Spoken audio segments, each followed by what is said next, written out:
অনেক সময় দেখবেন মায়া পুরার আগেই মায়া করা মানুষগুলো হারিয়ে যায়, কারণ তারা সম্পর্ককে ভালোবেসে করে নাই।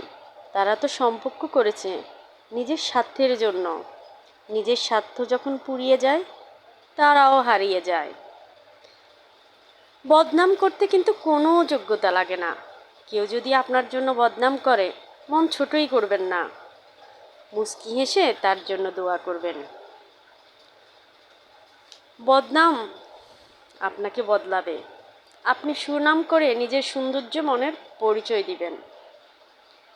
যে আপনার বদনাম করলো, সেই একদিন পস্তাবে। আসলে জীবনে বদনাম করার মানুষের অভাব হয় না, কিন্তু সুনাম করা মানুষের খুবই অভাব। জীবনে ভালোবাসা দেখানোর অনেক মানুষ, কিন্তু ভালোবেসে সত্যিকারে পাশে থাকার কেউ নেই।